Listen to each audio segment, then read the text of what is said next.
What's happening, everyone? My name is Alex and welcome back. So I'm sure that by now most of you have heard of TP-Link. They make routers, mesh Wi-Fi systems, security cameras, smart switches, and a bunch of other things. I've personally been using mesh Wi-Fi systems from TP-Link for many years. Well, recently I found out that they also make robotic vacuums, like this one here.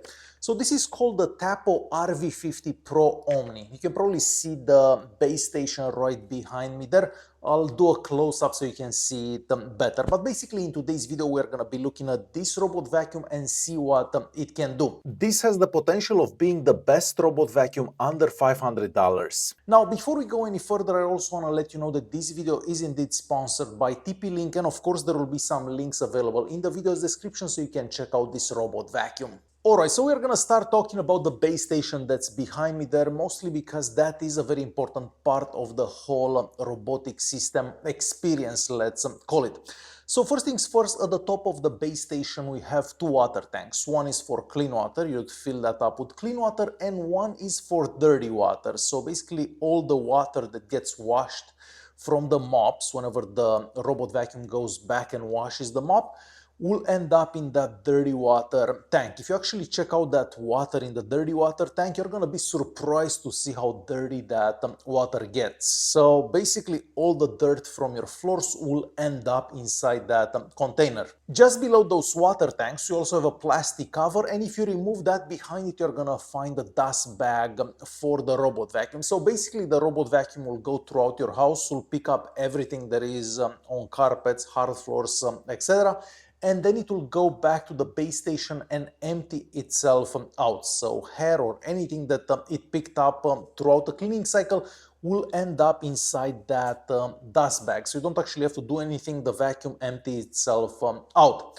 According to the manufacturer, that dust bag will last for about 60 days, but it really depends on the situation at home, of course. So it may last longer, it may last a bit less, depending on how much dirt you actually have at home. Next to that dust bag, we also have a container for detergent, and of course the base station will mix that detergent all by itself, so you don't really have to do anything, you just put it in there and the vacuum basically does everything. Just below that we have the place where the robot vacuum goes back to wash the mops. So at the bottom of the robot vacuum here we have two mopping brushes, let's call them.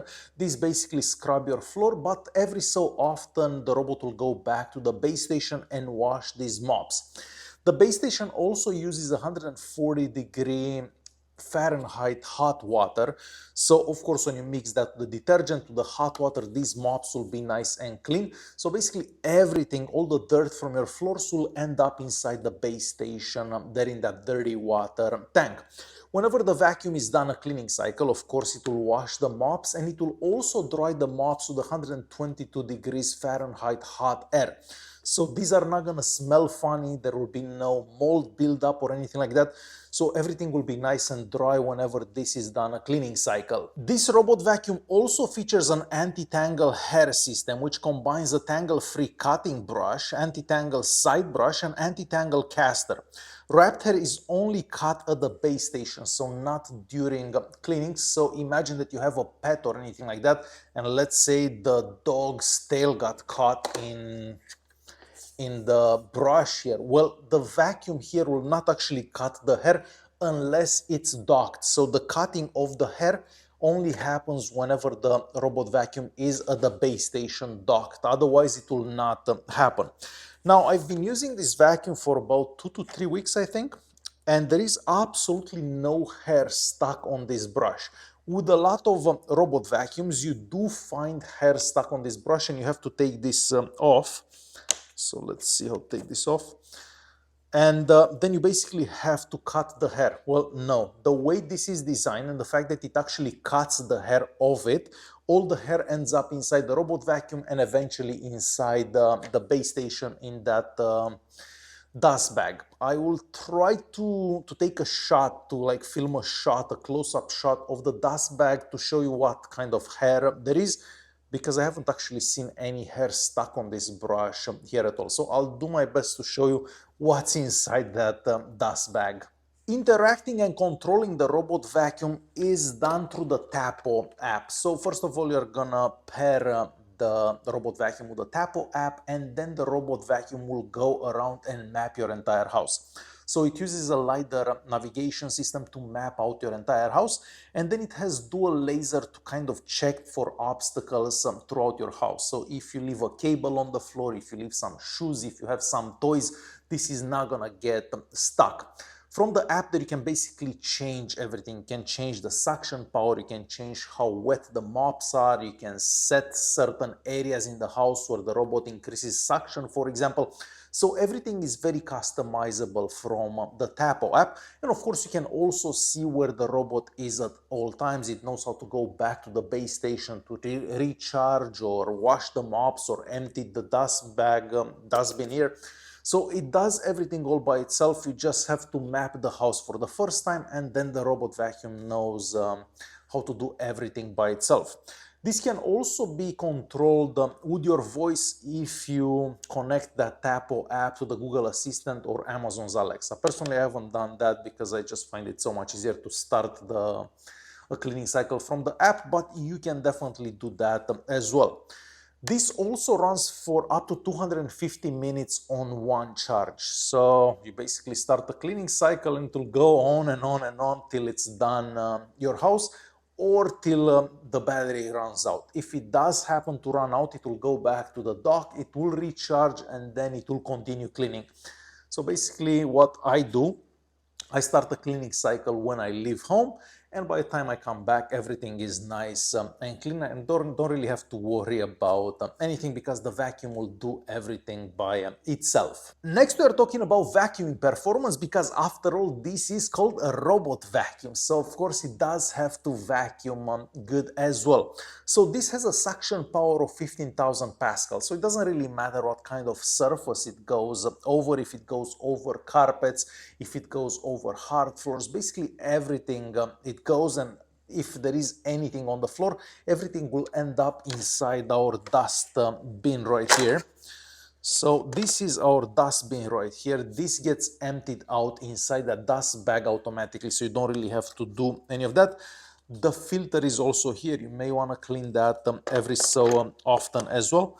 So that easy to access that. So basically it doesn't matter where this goes. If you have thick carpets, thin carpets, or hard floors, it will pick up everything from the floor because it does have a lot of suction power. Now, one feature that I really like that I haven't seen with a lot of other robot vacuums in the past, it does exist but not very often. The robot vacuum can actually detach these and let them stay in the base station. So let's imagine for a second that you have the robot vacuum set on a complete cleaning cycle, so vacuuming and mopping.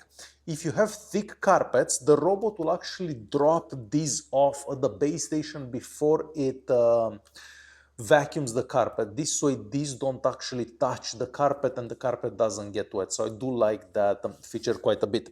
So these spin at 180 rotations per minute, so they constantly spin as this goes over your floors basically, and they also put downward pressure on the floor to scrub the floors. So as I said, all the dirt from these will end up inside that base station once this goes and washes the mops. One of the mops, this one here, also extends out of the robot's body to reach the edges of the floor. So now you're not gonna have any spaces left uncleaned. Now I'm probably not supposed to do this, but basically this comes out kind of like this, and now it can actually touch the edges of the wall. So this extends out of the robot's body. So no place is left uncleaned throughout your house. So to quickly conclude this video, taking in consideration the price, because the price is also quite important for a robot vacuum, so I believe this will be somewhere around $500. I believe the regular price will be about $600, but there will be links in the video description, so definitely check the links in the video description to get a more accurate price. But I believe that for around $500, it does offer really good value. That auto hair cutting feature is really good because, well, there is no hair stuck on this. Typically with many vacuums, when you have really long hair, well, the long hair kind of gets stuck on that brush, but because this actually cuts the hair, all the hair ends up inside that dust bag. So that is a really nice feature, because I hate cleaning the hair of these brushes, but this doesn't seem to be an issue with this. So if you're looking for the best robot vacuum under $500, look no further, because this is definitely the one to get. Once again, thanks TP-Link for sponsoring this video. There will be links available in the video description, so you can check out this robot vacuum. If you do have any questions, feel free to leave a comment down below, and I'll do my best to answer whatever questions you may have. Thanks for watching, and I'll see you guys in the next one.